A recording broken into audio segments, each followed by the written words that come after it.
ప్రియమైన స్నేహితులారా, యేసుక్రీస్తు వారి ఘనమైన నామంలో మీ అందరికీ నా వందనాలు తెలియజేస్తా ఉన్నాను. యెషయా గ్రంథము 27వ అధ్యాయము 6వ వచనాన్ని చదువుతున్నాను, గమనించండి. రాబోవు దినములలో యాకోబు వేరుపారును, ఇశ్రాయేలు చిగిర్చిపూయును, వారు భూలోకమును ఫలభరితముగా చేయుదురు. ఇది యెషయా ప్రవక్త ద్వారా దేవుడు ఇస్తున్నటువంటి ప్రవచనం.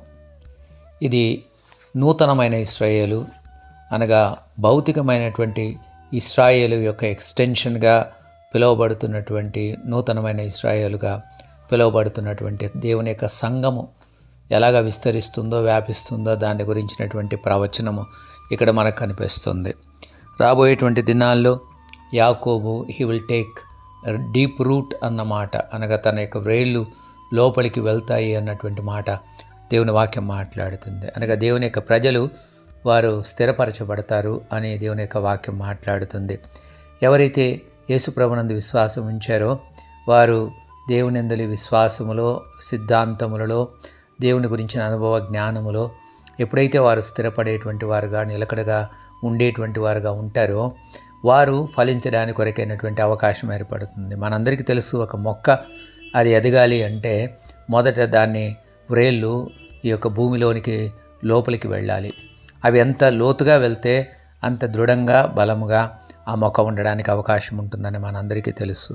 దేవుడు అంటున్నాడు, మనం అలాగా దేవుని గురించిన అనుభవ జ్ఞానములో ఎదగవలసినటువంటి అవసరత ఉంది. అందుకే దేవుని యొక్క వాక్యాన్ని చదవాలి, దేవుని యొక్క వాక్యాన్ని ధ్యానించాలి, ప్రార్థించాలి, సంఘముతో మనము ఏకీభవించినటువంటి వాళ్ళంగా, కలిసి ఉన్నటువంటి వారంగా ఉండాలి. అలాంటప్పుడు మనము దేవుని గురించిన అనుభవ జ్ఞానములో ఎదగడానికి అవకాశం ఉంటుంది. అంతేకాదు, వారు they will bud and they will blossom, అనగా ఆ యొక్క మొక్క ఎలాగ ఎదిగి అది ఇక మొగ్గలు పెట్టి ఆ తర్వాత పెద్ద ఫలములు ఫలించడానికి కొరకై ఆ యొక్క ఫ్లవర్గా అది మారుతుందో మనందరికీ తెలుసు ఆ విషయం. సో వాళ్ళు ఆ యొక్క మొగ్గగా ఉన్నటువంటి పరిస్థితి, ఆ తర్వాత ఆ ఫ్లవర్గా మారినటువంటి పరిస్థితి, ఆ తర్వాత అది ఫలముగా మారుతున్నటువంటి పరిస్థితి. అనగా మనమందరం కూడా దేవుని కొరకు అలాగా ఫలించే వాళ్ళంగా ఉండాలని దేవుడు కోరుతా ఉన్నాడు.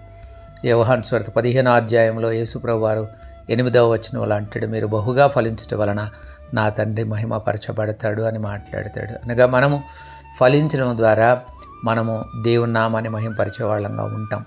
మనం కేవలం ఫలించడం కాదు, మనం భూలోకం అంతా కూడా, భూలోకం యొక్క will fill the face of the earth with its fruit అని, అనగా ఆ ఫలము చేత భూలోకం యొక్క ఉపరితలమును అంతా నింపుతాము అని దేవుని వాక్యం మాట్లాడుతుంది. అనగా మనము ఆత్మ ఫలము చేత, ఆత్మ వరముల చేత నింపబడిన వారంగా ఉన్నప్పుడు, ఆ ఫలముల చేత భూలోకమంతా నిండిపోయినప్పుడు దేవుని యొక్క నామము మహిమపరచబడుతుంది. అనేకులు క్రీస్తునొద్దకు రావడానికి అవకాశం కలుగుతుంది.